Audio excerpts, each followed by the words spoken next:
Hola, buenas noches. Bienvenidos a otro espacio de Doble Tinta, donde hoy vamos a tener al escritor de ciencia ficción más grande de todos los tiempos, que es Ray Bradbury.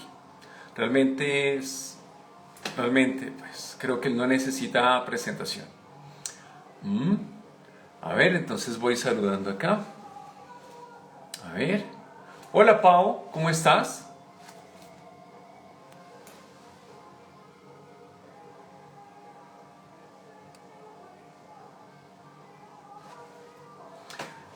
Bueno, esta semana fue un poco loca porque no sé si se dieron cuenta, pero Eddie Van Halen, hola Victoria, Eddie Van Halen, la fuerza creativa y uno de los más grandes guitarristas de la historia, realmente el genio de Van Halen junto con su hermano, la verdad se murió esta semana de cáncer. Realmente pues fue terrible, realmente creo que el mundo del rock está consternado, absolutamente eso. Realmente para mí, la verdad, me la he pasado toda esta semana escuchando Van Halen. Hola Guille.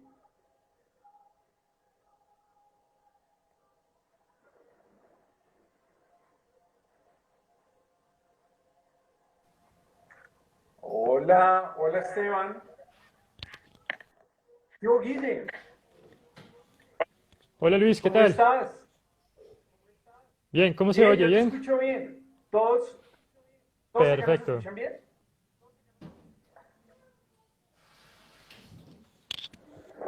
Oye Guille, ¿supiste lo de Eddie Van Halen, el guitarrista Van Halen? Sí, claro. Claro, justo yo creo que ha sido como el tema, ¿no? En emisoras, en todos lados ahorita en estos días. Pues total, porque realmente Eddie Van Halen, el tipo transformó por completo lo que era la manera de tocar guitarra con el tapping, le hizo los solos a Michael Jackson, hola Sonia, hola Karen, y la verdad pues todo lo que el tipo hizo con David Lee Roth, con Sammy Hagar, pues realmente tenemos al menos 13 discos en estudio de Van Halen que la verdad, como te digo, me la he pasado escuchando esta semana. Hola Tatiana, ¿cómo estás? Bueno, hoy tenemos a uno de los grandes escritores de ciencia ficción, que es Ray Bradbury. Hola Víctor. A ver, hola Cam Cac. ¿Nos escuchan bien? Perfecto. Perfecto. Guille, hablemos de Ray Bradbury. Listo, empiezas y me voy pegando la conversación. Dale, dale. Bueno, mmm, mientras van llegando les voy contando un poquitico de Ray Bradbury. Ray Bradbury nació en 1920 en Illinois, Estados Unidos. Obviamente estamos hablando de una persona que va a crecer con el siglo americano y es uno de los siglos más convulsionados y tenemos a un escritor que es, digamos, reciente, porque él murió más o menos creo que en el 2012 o 2013 y es una persona que está pues totalmente relacionada dentro de lo que es el mundo de ficción, inclusive en Walt Disney, tanto en el Disney de Estados Unidos como en el Disney de Europa, hay muchas referencias al universo de Ray Bradbury. Ray Bradbury él fue una persona de poco dinero, no tenía casi dinero, y entonces él cuando se graduó del colegio se dedicó a repartir periódicos. Entonces, él como no entró a una universidad, toda su educación está en la biblioteca, es autodidacta, de hecho creo que su religión es una mezcla como entre, se llama como universalismo, algo así, y de verdad, que es como una mezcla como de Ujú. cristianismo y una especie como de concepto bibliotecario. Es decir, el tipo nace, crece y piensa en una biblioteca. Y ahí es desde niño compone y escribe, mierda, como 600 cuentos. Eso es mucho, ¿no, Guille? Sí, él tenía como una práctica bastante intensa de escritura. Él es conocido por ese dicho de que hay que escribir un cuento cada semana y casi uno al final de año ha escrito 52 cuentos y completaba la idea más o menos diciendo, no se puede escribir 52 cuentos malos seguidos. Algo que emociona mucho de pronto cuando uno tiene ese deseo de escribir. Y mira, Luis, algo de lo que decías tú, claro, él se educa en la biblioteca. Él cuando se da cuenta que no tiene los medios para estudiar, decide darse a sí mismo una educación autodidacta. Y por eso su amor a las bibliotecas, ¿no? Tantas frases de él, tantos comentarios acerca de las bibliotecas, la importancia que le va a dar a los libros, porque realmente, a pesar de no haber ido a una universidad, uno no siente que lo haya necesitado, ¿no? Logra realmente tener unas ideas muy claras del mundo y expresar ideas maravillosas. Sí, de verdad, realmente yo sí digo que lo peor que le puede pasar a un niño es terminar en el colegio. Realmente es una mierda. Realmente, de verdad, la educación que uno termina recibiendo es fatal. La verdad, realmente, esta educación que dan las librerías y el deseo mismo es la más iluminadora en muchos aspectos. Guille, mira que, por ejemplo, hay una cosa que, la verdad, yo pensaba que ahorita con el caso de Ray Bradbury es muy interesante, es que es un tipo que prácticamente nace cuando ya está pasando la Primera Guerra Mundial, ¿verdad? Luego va a afrontar la Ujú. Segunda Guerra Mundial, luego la Guerra Fría. Toda esa pelea de Rusia y Estados Unidos de cuál va a llegar primero a la Luna, de los primeros viajes espaciales y prácticamente los primeros avistamientos de ovnis. ¿Tú crees que todo eso llegó a marcarle ese pensamiento de ciencia ficción o fantasía, como decía él? Claro, y por un lado, pues lo que tú dices, digamos, de las guerras, de pronto no se siente tanto en cuanto a la Segunda Guerra Mundial, ¿no? Pero sí se siente mucho con lo de la Guerra Fría. Creo que esto queda muy claro en la tensión que crea en algunas de sus historias de la guerra nuclear en el mundo, aunque no nos está nunca mostrando sus historias, la guerra entre quién es, pero él lo tenía muy claro y es cómo va el mundo en este momento, lo que hemos creado después de la guerra no ha sido algo mejor. Había mucha incertidumbre y sobre todo la incertidumbre atómica, ¿no? Que va a tener Ray Bradbury. Él le tenía gran temor a a la guerra atómica y por eso también sus reflexiones en novelas como Fahrenheit 451 o en Crónicas Marcianas, donde hay una destrucción del planeta o de parte del planeta a partir de las guerras atómicas. Claro. Pero obviamente, hay otra cosa que tú decías, que pena el redondeo, lo que tú decías, digamos, claro, hay una carrera espacial. Por un lado, Ray Bradbury, muchos dicen bueno, es cierto que él le tenía cierto, no sé si pavor, más bien como respeto a la tecnología, pero era un entusiasta realmente con la carrera espacial. Era algo que incluso Asimov decía que de pronto era su lado poético, ese lado poético de Bradbury, imaginando la conquista del espacio. Pues es que, bueno, una cosa, pero de verdad que realmente, ya entrando como en los libros, tenemos que acá prácticamente los tres libros capitales de Ray Bradbury es naturalmente Fahrenheit, Las manzanas doradas del sol y el libro que vamos a hablar esta noche, que son las crónicas marcianas, ¿verdad? Y mire que Las Crónicas Marcianas, les cuento, es un libro de 1950, es decir, está prácticamente a años, 2 años si acaso, de Hiroshima. Es decir, por eso el Ray Bradbury tiene una concepción de miedo hacia la guerra nuclear, hacia la bomba atómica y una profunda desconfianza hacia ese sentido de la ciencia, del avance de la ciencia, que va a toda velocidad como si fuera un cáncer, a diferencia de la moral, de la religión, es decir, del sentido que nos hace humanos. Ese era su mayor miedo. Y mira, Luis, que precisamente él cuando escribe los primeros cuentos de las crónicas marcianas, lo hace más o menos en 1946, de allí en adelante. Claro, las crónicas marcianas terminan siendo una recopilación de varios relatos, lo que se llama la técnica del fix-up, ese fix-up que se puso tan de moda en la ciencia ficción de los 50, que era recopilar cuentos publicados anteriormente en revistas, unirlos en un libro y muchas veces se creaban otros textos más para darle como lógica, ¿no? Lo que hace Asimov con la Fundación, lo que hace Bradbury no solo en las Crónicas Marcianas, sino también en El Hombre Ilustrado, lo que hace Simak con Ciudad. Sí, utilizan esa técnica. Y algo que es cierto lo que tú dices, sí, claro, él lo impacta mucho la bomba atómica y creo que se nota mucho en uno de los cuentos clave del libro de Crónicas Marcianas que es Vendrán lluvias suaves. Entre otras cosas por las siluetas nucleares, ¿no? Hay como la única marca que queda de los humanos ahí son las siluetas estampadas en las paredes. Incluso hay una silueta por ahí de un balón. Y eso viene de Hiroshima y Nagasaki, ¿no? Que quedan estampadas las siluetas de algunas personas en los lugares donde están en el momento de la explosión, pero también quedan siluetas de De objetos. acuerdo. Oye, Guille, ¿qué te parece si vamos como hablando como de las crónicas marcianas, como para darle como forma y vamos hablando como de los cuentos a medida de las expediciones, ¿te parece? Como para no dejar ningún cuento como Perfecto, antes de adelantarnos, me parece bien. bueno. Entonces, básicamente las historias de las crónicas marcianas, como dice Guille, es un compendio de cuentos que seguramente todos ustedes o muchos de ustedes de pronto ya se han leído algunos cuentos de Ray Bradbury.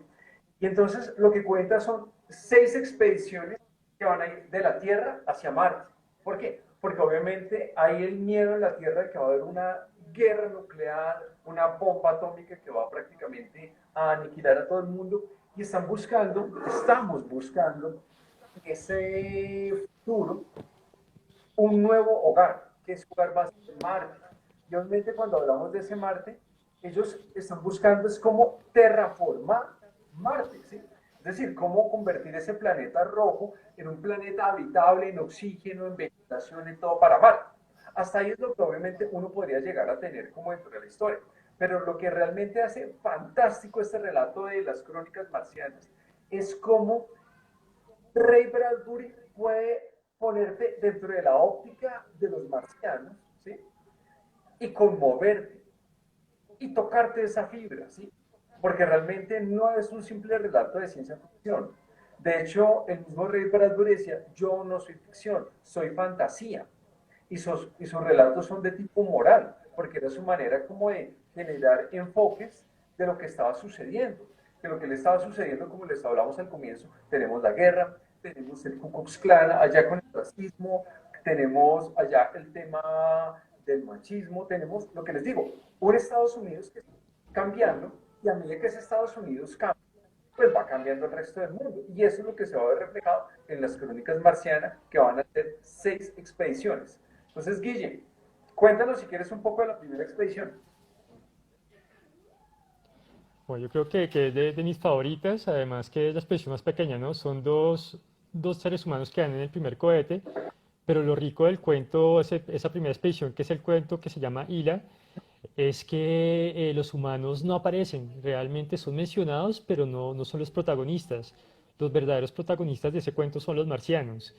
Y eso es lo emocionante, además porque es en el cuento donde de pronto más conocemos lo que es esa sociedad marciana en cuanto a su núcleo familiar, en cuanto a algunos de sus inventos, ¿no? De cómo viven en esas casas. Digamos, hay un objeto parecido como una tablet, las frutas salen de las paredes de la casa, bueno, hay unos objetos bastante extraños, pero sobre todo empezamos a comprender algo de ellos y es que son una sociedad que sí tiene su tecnología, pero también tienen una parte que es bastante mística. En este caso, Hila, que es la mujer de un matrimonio, es el matrimonio de los K, el esposo se llama Il y ella es Hila, ella tiene unos sueños premonitorios, pero ella parece que no lo sabe, mientras que su esposo sí lo sabe. Y entonces él empieza como a sospechar de que algo se avecina, de que hay algo en los sueños de su esposa. Y creo que lo más hermoso es que no es un cuento sencillamente de ciencia ficción, sino que es un cuento acerca de los celos. Y es ver cómo esos marcianos tienen también sentimientos y tienen unas relaciones de pareja muy similares a las que tenemos nosotros. Sí, exacto. Realmente, de verdad, lo que me fascina de eso, pues digamos, a mí que me gusta tanto el terror y toda esa Es la idea de que un ser de otro planeta pueda recibir en sueños la percepción de un ser que vive en otro lugar. Eso me pareció. Es decir, realmente lo que más me gusta de Ray Bradbury en esos momentos es, la verdad, no solamente lo que cuenta, sino esa oscuridad que sugiere.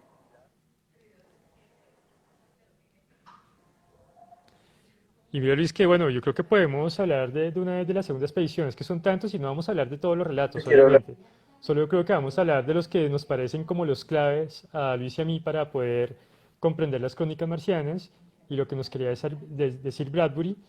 Después aparece otro que es la segunda expedición, que sería Los Hombres de la Tierra. No sé si tú quieres hablar de Pues ese. es que, miren, les cuento, el de los hombres de la tierra, yo lo leí hace poco de nuevo y realmente me emocionó la idea. Hagan de cuenta que llega por fin la nave de los hombres, ¿verdad? Y entonces llegan estos hombres diciéndole a todo el mundo, bueno, a los marcianos que se parecen un poco a nosotros, les dicen, bueno, ustedes nos van a dar a nosotros un cumplimiento, un agasajo, un discurso, algo. No. Les dicen, ¿saben qué? Vayan a la casa tal. Y siguen buscando esa casa. Y cuando de pronto llegan a esa casa, oh sorpresa, descubren que es un manicomio. Porque los creen a ellos locos. Porque resulta que los marcianos, dentro de su mundo, cuando tienen una alucinación, una locura, la proyectan. Es decir, digamos, yo estoy soñando con una cerveza, proyecto la cerveza, ¿verdad? Ellos dicen, ustedes le dicen al capitán de la nave, usted se está soñando que tiene una nave, usted sueña que tiene unos tripulantes, y el psiquiatra dice, lo voy a aliviar, le voy a hacer una eutanasia, lo que hace es disparar al comandante. Es decir, es muy Kafka, absolutamente Kafka. Y que mire que eso es algo que me sorprendió de Ray Bradbury, es como la cantidad de compañeros como los que sugiere con sus crónicas marcianas. La verdad, es un terror puramente metafísico. Y mira, Luis, que yo creo que aquí empezamos a comprender algo, ¿no? O varias cosas en este cuento y es, primero que todo, la vanidad humana. Eso que tú decías, ellos quieren una bienvenida, hay mucha vanidad de por medio. Y yo digo que es también lo que es la vanidad del conquistador, ¿no? Como cómo llegamos los seres humanos, cómo lo hemos hecho históricamente de llegar a otros lugares y sentirnos más que el pueblo que ya ha habitado ahí durante siglos seguramente y que sentimos que no solo debemos ser bien recibidos, sino que debemos ser idolatrados, que debemos ser respetados. Y creo que eso es lo que les choca un poquito a esos astronautas, ¿no? Su vanidad ha sido golpeada y empiezan estos extraterrestres, estos marcianos, llamémoslos como son, estos marcianos empiezan a lanzarse la pelota, ¿no? Eh, no hable con nosotros, se necesita hablar con el otro, empiezan a lanzarse la pelota, uno empieza a pensar, bueno, ¿qué es lo que está pasando aquí? ¿Realmente no les interesa? ¿Son un fastidio los humanos para ellos? ¿O es una técnica para deshacerse rápidamente de algo que les incomoda o de algo que no desean allí en su planeta? Hay muchas posibilidades, ¿no? Pero lo que tú dices está muy bien. Ese poder que tienen, que uno empieza a comprender en ellos, el poder de visualizar las cosas. Yo sé. Es que mira que ahorita que dice conquistador, me voy a adelantar a una de las expediciones. Hola Juan Esteban. Miren lo curioso. Hay un relato que me llamó mucho la atención que se llama Aunque siga brillando la luna. En pocas palabras es, han llegado los humanos y resulta que los humanos traían consigo la viruela. Y esa viruela arrasó por completo a todos los marcianos. Y yo digo, no les suena como familiar.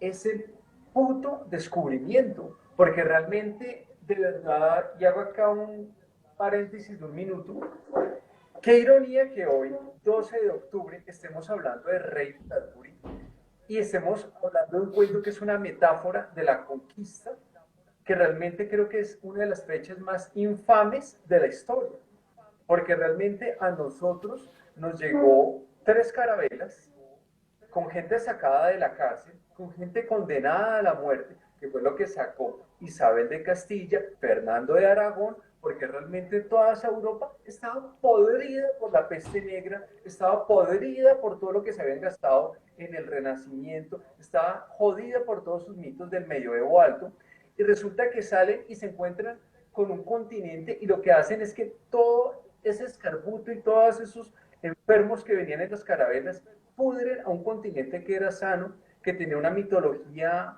honda, que tenía una riqueza cultural y la verdad nos llega a lo peorcito de este planeta y nos pudre. Prácticamente esa sensación de tierra, Marte, que es la otredad, es lo que maneja Ray Bradbury en muchos de sus relatos con el sentido de lo que es la conquista, lo que es el descubrimiento para la riqueza.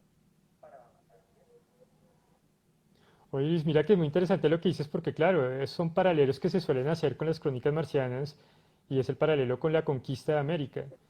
Y como digamos, precisamente cuando llegan los conquistadores a México, que no llegan muchos, son poquitos, son muy pocos comparado a la cantidad de personas que habían en el pueblo azteca, y como ese pueblo se va diezmando rápidamente.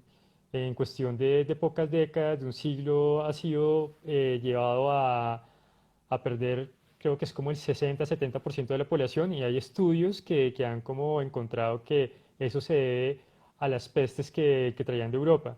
Y me llama algo la atención, esto también ya no ha sido, no era la primera vez que se utilizaba en la ciencia ficción. Yo pienso precisamente en esa invasión marciana que proponía H.G. Wells en la Guerra de los Mundos, ¿no? De cómo llegan a invadirnos y en esta ocasión esos virus, esas bacterias que a veces nos atacan a nosotros, nos han defendido y han hecho retroceder la invasión marciana. Entonces se me hace que en este caso sí va a favor de los invasores. Es eso que sucede en las crónicas marcianas, ¿no? Claro, es que mira que la verdad, realmente hay algo que a mí me parece importante hablar de la ciencia ficción, porque a mí me gusta la ciencia ficción, porque realmente la ciencia ficción permite metaforizar, permite dar una óptica distinta a lo que obviamente tú siempre estás viendo. Mire que, por ejemplo, otro de los cuentos de Ray Bradbury, que se llama El Camino del Aire, qué cuento tan fue putamente duro, porque realmente hagan de cuenta que en la Tierra hay un terrateniente que es blanco, hagan de cuenta de esos americanos rednecos de la costa, de que dicen, oh, pucha, tengo mis clavos negros, resulta que uno de los negros dice, yo voy a viajar a la luna, y el otro le dice, pues no, no vas a viajar, porque me debes tantas cosas en las tierras, y el tipo las hace, no, pues me debes tanto dinero, tampoco. Es decir, finalmente cuando el tipo paga y todo eso, por fin este negro, porque es importante decirlo así, viaja a Marte y todavía sigue este desgraciado esclavista ufanándose que hasta el último día le dijo Señor. Y entonces, ¿por qué me gusta este cuento? Porque es una manera en la cual Ray Bradbury denuncia ese racismo de mierda americano que estaba en el Ku Klux Klan, donde colgaban negros y los perseguían como si fueran conejos, realmente en ese Estados Unidos de costa a costa. Esa crueldad tenía que ser denunciada, y acá es denunciada por medio de la ciencia ficción. Sí, mira bueno, yo creo que es uno de los puntos clave, ¿no? De los puntos clave de lo que nos está contando en estos primeros cuentos y ver lo que va pasando, ¿no? Viene este primer momento de las grandes expediciones antes de que se acaben, de que se acabe esa cultura marciana. También, digamos, ese cuento que tú mencionabas, de aunque siga brillando la luna, cómo nos está mostrando algo más, ¿no? Y el otro que mencionaste ahorita también, el camino en el aire, y es que sigue la vanidad humana en personificación del terrateniente, la vanidad humana también en algunos de esos hombres que llegan en la cuarta expedición, que es la de aunque siga brillando la luna, y que están celebrando, ¿no? Solo hay uno que no celebra, uno que está muy disgustado porque él sí se ha dado cuenta que aquí lo que hemos hecho nosotros es causar una debacle. Si estamos celebrando que hemos destruido una civilización. Y ya cuando entramos en ese cuento que tú hablas del camino por el aire, el camino en el aire, nunca me he aprendido en el nombre de ese cuento, ya vemos otra faceta, ¿no? Otra parte de las crónicas marcianas que es la colonización, ya la colonización en sí, pero creo que se nos ha saltado un cuento que es muy Sí, importante, que es de los que más me ha impactado siempre, que es la tercera expedición. cuento tremendo ese Guille, y vos me lo enviaste hace poco. Realmente, la tercera expedición, te digo, a mí me parece que es uno de los cuentos más terroríficos que hay acá. Y el más interesantes, porque en últimas, digamos ya sin hacer spoiler, lo que trata es de cuando llega esta expedición, todos estos marcianos les han leído la mente, las emociones a estos terrestres y pueden recrear mentalmente un pueblo de los años 20, un Ohio, un Massachusetts, es decir, algo donde obviamente ellos ven esas casas de pueblo, la iglesia, todo, y lo asombroso acá es que ellos, los astronautas, van a darse cuenta que las personas que están allí son las personas que se murieron, ¿no? Es decir, realmente encuentran a la mamá, al papá, a todos, entonces por eso es como encontrarse uno en el cielo. Incluso el título original de ese cuento, que uno no sabía, se llama Mars is Heaven. Marte es el cielo, porque prácticamente le crean la alucinación al astronauta que el tipo está en el cielo, está viendo a sus seres queridos, para que baje la guardia. Efectivamente, va a ser terrible que baje la guardia. Sí, eso tiene como una connotación también como muy religiosa, ¿no? Eso de Mars is Heaven, el cielo es Marte, y que precisamente creo que los marcianos son muy inteligentes, ¿no? En encontrar un arma que no es violenta, ellos no tienen un arsenal como los seres humanos, uno al menos no lo ve, más allá de una especie de escopetas que aparecen en el primer cuento, ellos tratan de repeler esa invasión humana de una forma muy inteligente y es atacando con sus propios medios, con lo que tienen ellos, con esos poderes y un punto débil del ser humano que es esa pregunta esencial de a dónde vamos después de la muerte, si hay algo después de la muerte. Y esa inquietud creo que es la que crea la maravilla del cuento, ¿no? Encontrar a los seres queridos ahí, encontrar que sí hay algo después y era fácil que se comieran el cuento, pienso yo. Los engañan de una forma magistral, es un engaño tremendo. Y lo que tú dices es tenebroso al final, cuando nos damos cuenta del por qué lo han hecho, ya es muy tarde. No, ya no tengo, inclusive ese final de grito y no alcanzó a llegar a la puerta me parece el puto.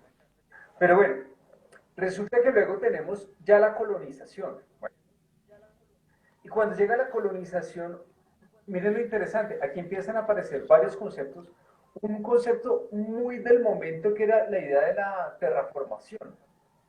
La idea de la terraformación, la idea Ujú. de cómo llegar a transformar un planeta por medio de la ingeniería, por medio de la agricultura, para que obviamente pueda llegar a tener aire, pueda tener una naturaleza, pueda ser un ecosistema en el que nosotros podamos llegar a habitar, ¿verdad? Entonces ellos finalmente han llegado a terraformar Marte, pero lo asombroso es que es como que la humanidad quisiera repetir de nuevo sus errores, porque vuelven y crean sus ciudades, crean otra vez las mismas ciudades americanas, San Francisco, Massachusetts, Atlanta, es decir, todas, inclusive hasta ponen los mismos nombres a los mismos ríos y todo, porque es como que la humanidad fuera un guión que no pudiera salirse de sí mismo. Ese fatalismo es muy Ray Bradbury. Creo que esa es una parte dura de la reflexión del libro, ¿no? Mm.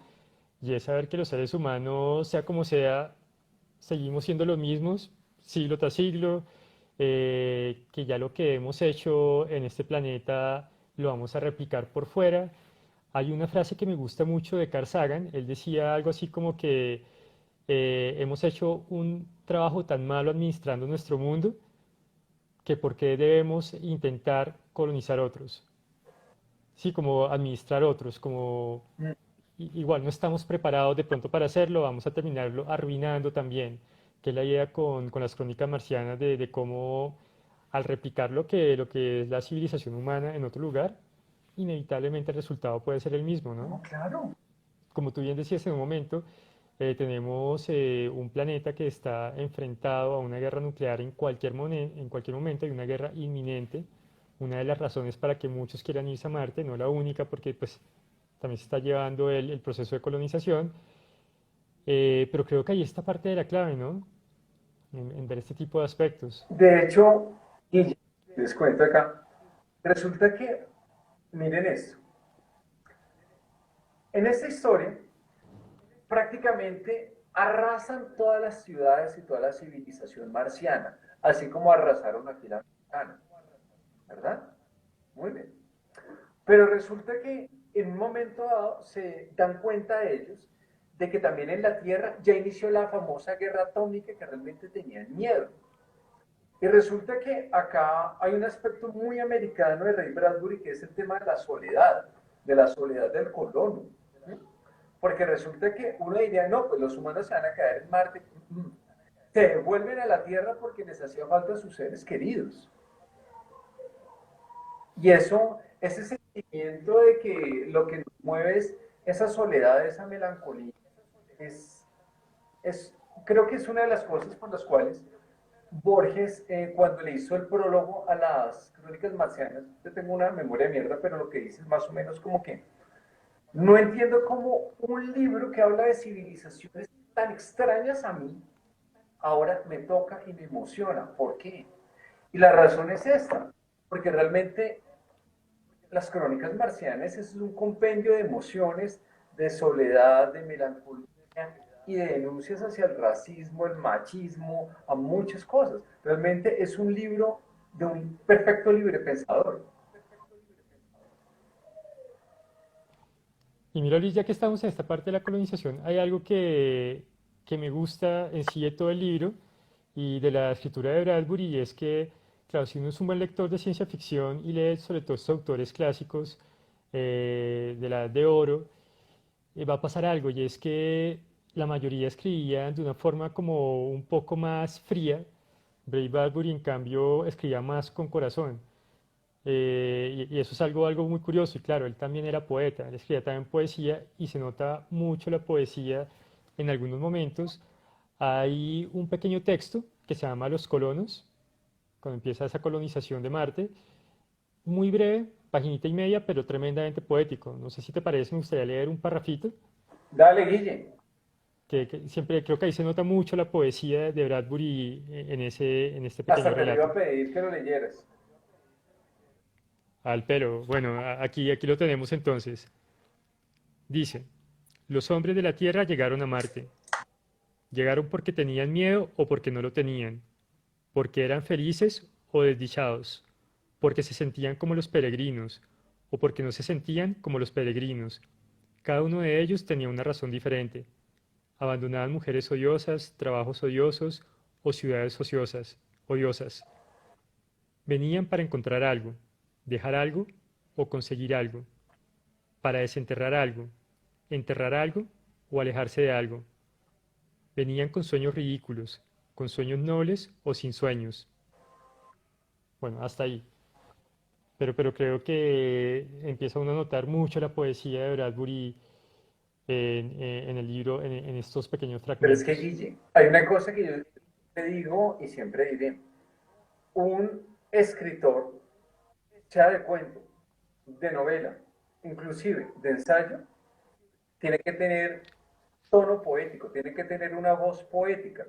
Es decir, realmente yo digo, una cosa es informar, porque yo te puedo informar sobre el cuento, pero para que realmente vos te emociones, vos sientas la fuerza de un cuento, eso se tiene que transmitir con una voz poética, porque realmente es decir, esa poesía es como tu huella dactilar, es lo que realmente va a hacer que se diferencie tu voz como escritor, como artista, de cualquier otro. Ese es tu tono, la poesía. Realmente, de verdad, lo que tú dices es cierto. Realmente a mí también me gusta Ray Bradbury porque es poético. Y la verdad te digo, yo desconfío de todo escritor que no sepa escribir poesía. Es un tipo que no tiene afinado su lenguaje. Además que es curioso, él escribía poesía desde siempre, desde muy joven, pero no se la empezaron a publicar sino ya bien entrado de edad. Él decía que tuvo que escribir 40 años poesía antes de verla publicada. Obviamente, pues por eso le fue mucho mejor con los cuentos, pero también decía algo, y es que cuando uno hace algo, uno tiene que hacerlo realmente porque le apasiona y no por dinero, y que eso era para él la poesía. Sin embargo, pues siempre se le colaba la poesía por ahí en su narrativa también. No, es que es de verdad es maravilloso. Mira, vos mencionabas este cuento y la verdad se lo recomiendo mucho a todos ustedes. ¿Cómo es que se llama el de cuando la lluvia tenue? La lluvia... Vendrán lluvias suaves. De verdad que les digo, hay algo que realmente es muy poético, ese cuento se los recomiendo porque hagan de cuenta que es una casa robotizada del futuro, ¿verdad? Y en esa casa robotizada del futuro, donde prácticamente las persianas se cierran a cierta hora, se escucha una música a cierta hora, todo está organizado, hagan de cuenta un CD a la enésima potencia, ¿verdad? Y resulta que es una ciudad, es una casa, una ciudad donde ya no hay humanos. Entonces es una melancolía, una profundidad de ese vacío, de ese abismo, de que no hay personas y qué es lo que queda de nosotros. Lo que tú decías, ha sucedido esa guerra nuclear y lo que queda son esas figuras, esas manchas blancas sobre una pared llena de tiznada, de cal, ¿sí me entienden? Realmente como lo oscuro que queda de nosotros, sino son esas sombras. Y hay un momento muy dramático en el cual el perro que habitaba esa casa llega allá a buscar una comida y la casa automática le ofrece un cuenco de comida, pero está vacío.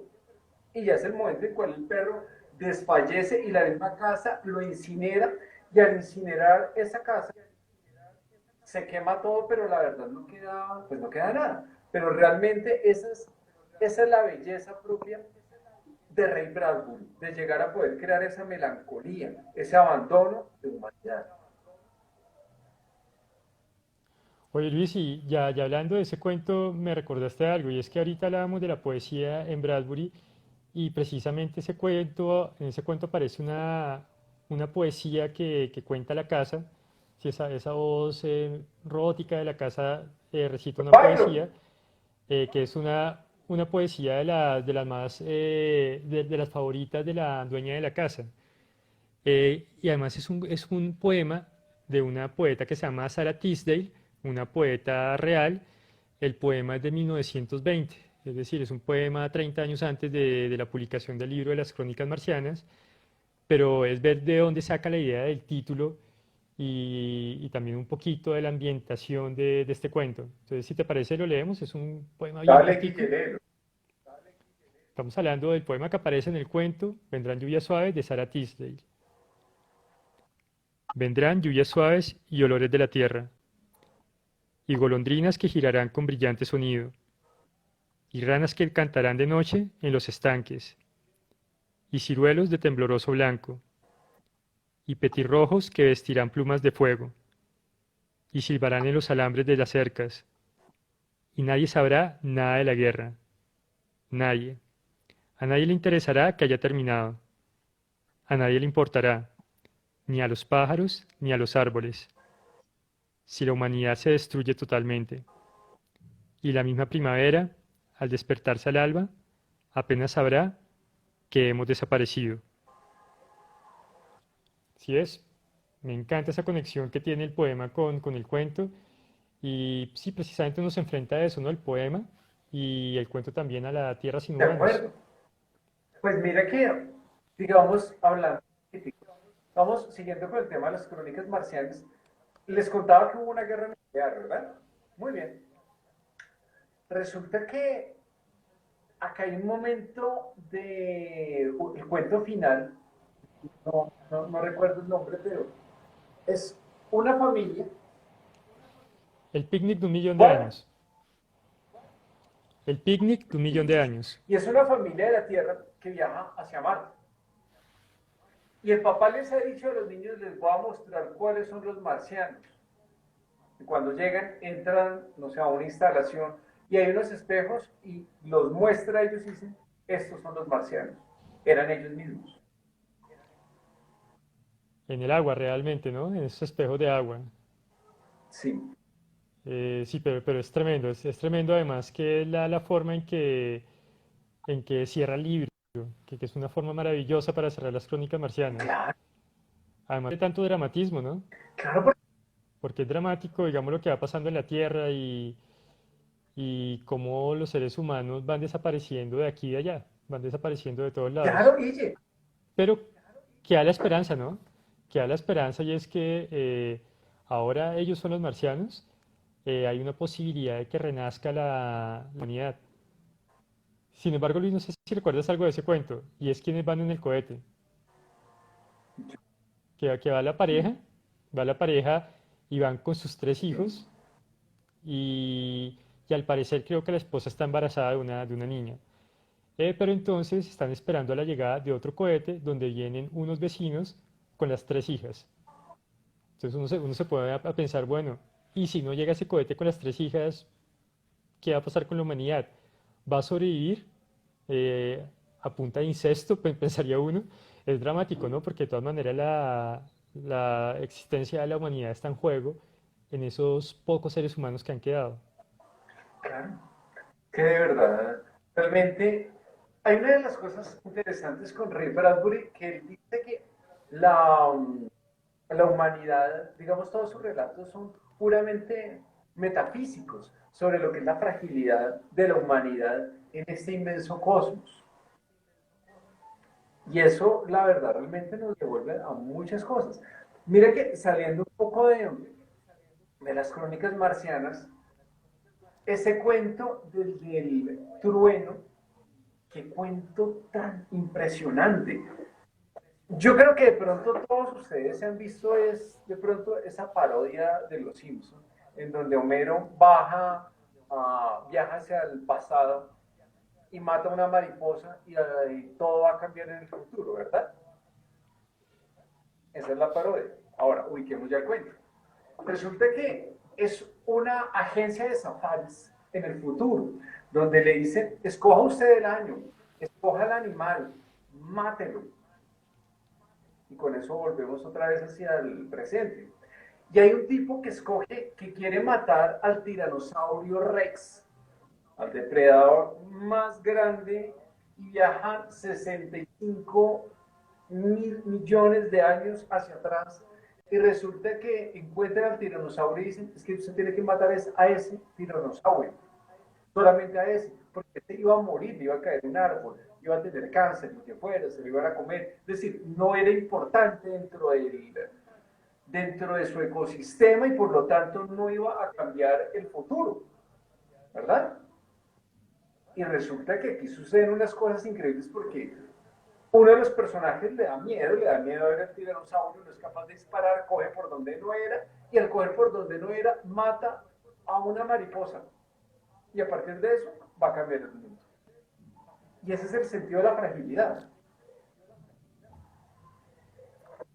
Y en cierta forma es como la teoría del caos, ¿no? Es esa teoría del caos en la cual en la vida real sería el aleteo de una mariposa es capaz de producir cantidad de reacciones en la vida en el planeta, pero esta vez Ray Bradbury lo lleva a los viajes en el tiempo, que es lo más curioso, ¿no?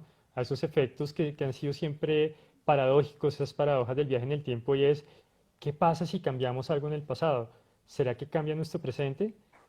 ¿Será que estamos cambiando todo el tiempo nuestro presente en caso de que existan los viajes en el tiempo sin darnos cuenta? Estamos siendo unos en este momento y en 10 minutos somos otros diferentes y no nos damos cuenta. Bueno, una cantidad de paradojas que nos plantea ahí Ray Bradbury. Y ya que te sales un poco de las crónicas marcianas, hay otro cuento que sé que te gusta mucho también, que es La Pradera, que para mí es de pronto, no sé, pero creo que es mi cuento favorito de Ray ¿Eh? Bradbury, un cuento donde ya se mete más por el lado del terror. Ray Bradbury pues se suele encasillar mucho en lo que es la literatura de ciencia ficción, realmente tiene muchos relatos que tienen mucho que ver con lo fantástico, con el género de terror. Claro, él combina todo, ¿no? Hace un híbrido con la ciencia ficción, el terror y la fantasía.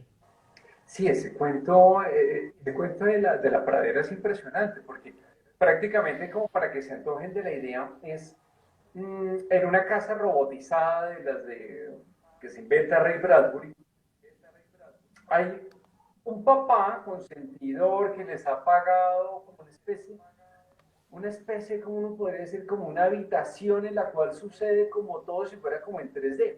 Y resulta que los niños sueñan mucho con un safari en el África. Pero resulta que los niños particularmente sueñan y tienen una obsesión con los leones. Esos leones como tienen hambre y algo malo va a pasar. Y efectivamente algo malo va a pasar.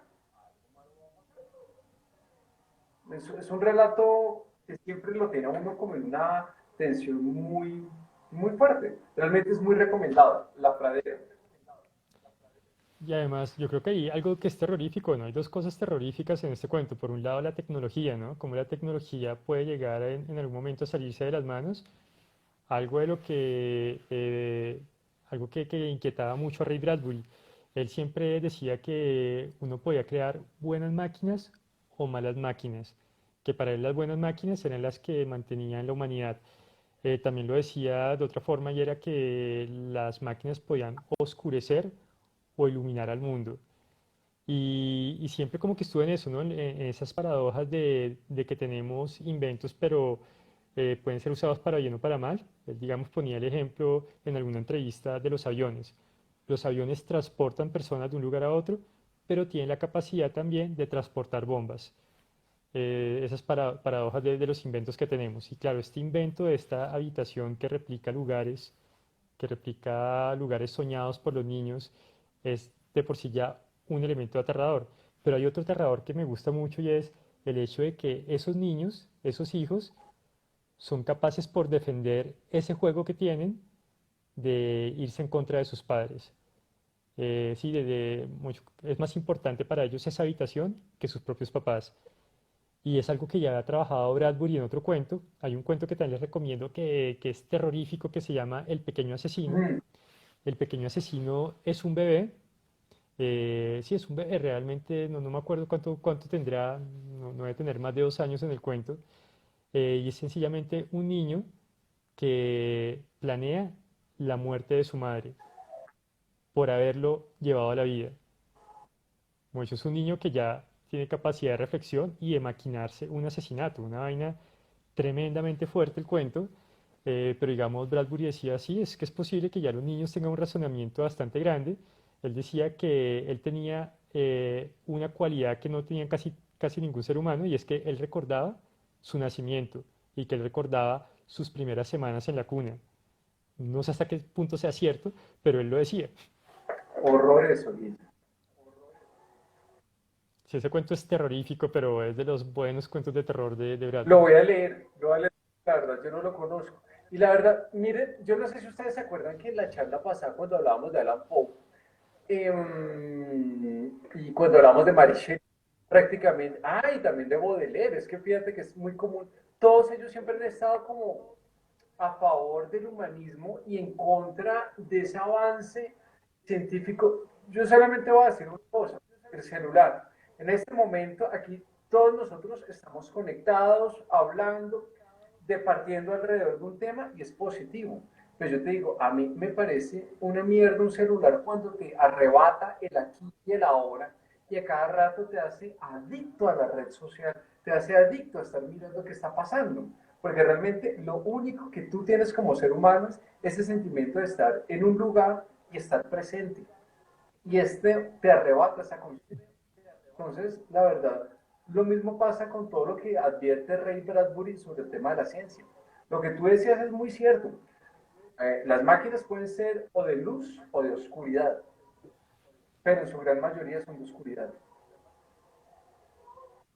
Y mira que algo curioso con eso de la tecnología de Ray Bradbury, como él le huía de una manera u otra, a pesar de que muere en 2012, él hasta el final de su vida nunca utilizó un computador, él siempre siguió utilizando una máquina de escribir para escribir sus relatos. Le huyó a esa parte de la tecnología. Por ejemplo, nunca aprendió a manejar un carro. Le tenía temor al carro precisamente porque sabía que podía ser bueno, podía ser malo, entre otras cosas porque en su juventud tuvo que ver morir a muchos amigos, a personas de su familia en accidentes automovilísticos y él dice que le cogió mucho miedo por eso a los carros, tanto así que su medio de transporte favorito era la bicicleta. Uno ve muchas fotos por ahí de Ray Bradbury o videos del man saliendo en bicicleta a pasear, era algo que le encantaba, e incluso con los aviones. Él solo, imagínese, él nace en 1920 y se monta por primera vez en un avión en 1982, cuando tenía 62 años. Le tenía un pánico tremendo, tremendo a viajar. Claro. Sí, pues la verdad realmente dentro de las curiosidades que uno puede llegar a tener de Ray Bradbury es esa, también su gusto por la máquina de escribir. Realmente era un hombre muy dado hacia el pasado. Hola Sebastián, hola Agustín, porque realmente yo pienso que eso pasa mucho con los humanistas. La verdad, realmente tienen una profunda desconfianza hacia hacia la ciencia. Porque realmente, en últimas, la ciencia, como está en estos momentos y como prácticamente desde la Inglaterra industrial hasta nuestros días, es un cáncer. Es un cáncer. ¿Y qué es un cáncer? Una célula que se volvió loca y se duplicó hasta la saciedad, dejando a las otras atrás. Eso es la ciencia. Y eso fíjate que era lo que nos advertía. Mary Shelley, Baudelaire, Alan Poe, todos, y fíjate que alguien más reciente como Ray Bradbury también lo dice. Lo decía Isaac Asimov, Carl Sagan. Oye Luis, y ya hemos hablado justo hace como 15 días de Edgar Allan Poe y creo que se nos saltó a hablar de un cuento de Crónica Marciana que tiene que ver con él, que es el de Usher 2. Cuéntalo, Guille, el de la casa.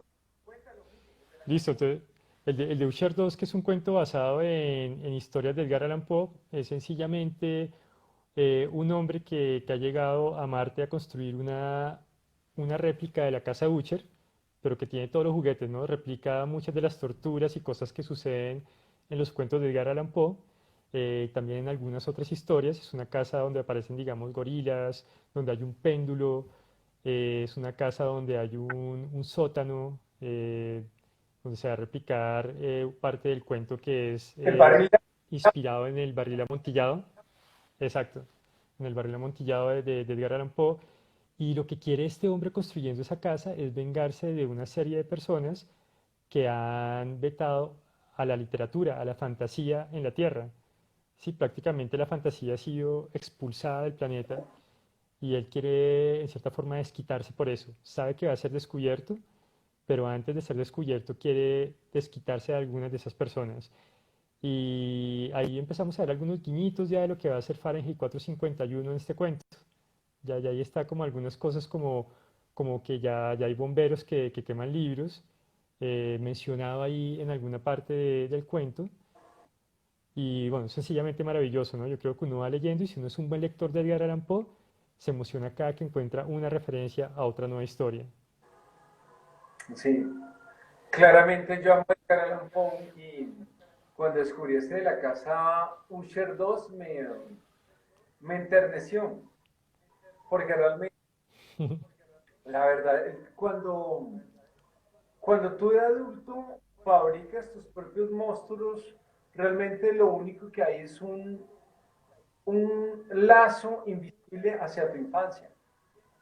Porque realmente los monstruos cuando están en tu infancia, cuando están en tu cabeza, son tus amigos invisibles, son tus hermanos y amigos. Y realmente creo que en este momento, digamos, cuando Ray Bradbury uh, habla de los libros y habla, por ejemplo, del caso de Alan Poe, que es la fantasía pura, realmente eso es un homenaje muy sentido. La verdad se lo recomiendo. La casa Usher 2 es bellísimo y obviamente pues también a tocarle la casa Usher, que por sí es maravillosa. Creo que es uno de mis relatos favoritos de Alan Poe. Junto con... Luis, bueno, y mira que aquí nos metemos en un tema, ¿no? Que es el tema de la expulsión de la fantasía. Quiero proponerte algo para, ya como a modo de ir cerrando con la conversación de hoy, y es que te voy a leer dos frases de Ray Bradbury, una de ellas muy conocida, la otra no tanto, pero que nos pueden llevar a esa idea que tenía él de la fantasía, ¿no? De la importancia de la fantasía para el ser humano. Dale, Él tiene una frase que es, a ver qué te parece para que hagamos una reflexión al respecto. Una frase muy conocida que dice, hay que inyectarse cada día de fantasía para no morir de realidad. Es una frase tremenda. Hay que inyectarse cada día de fantasía para no morir de realidad. Y tiene otra frase que dice, el Halloween es una muestra de nuestra necesidad de fantasía. Mira que, Sí, él ve algo hermoso de todas maneras en el, en el Halloween, en esas tradiciones. mira, Guille, que ahorita que mencionaste la de Halloween, por si acaso a los que les gusta la literatura juvenil, hay un libro de él muy bueno que se llama El árbol de Halloween, que es de pura literatura juvenil Ujú. alrededor de la fantasía, ¿no?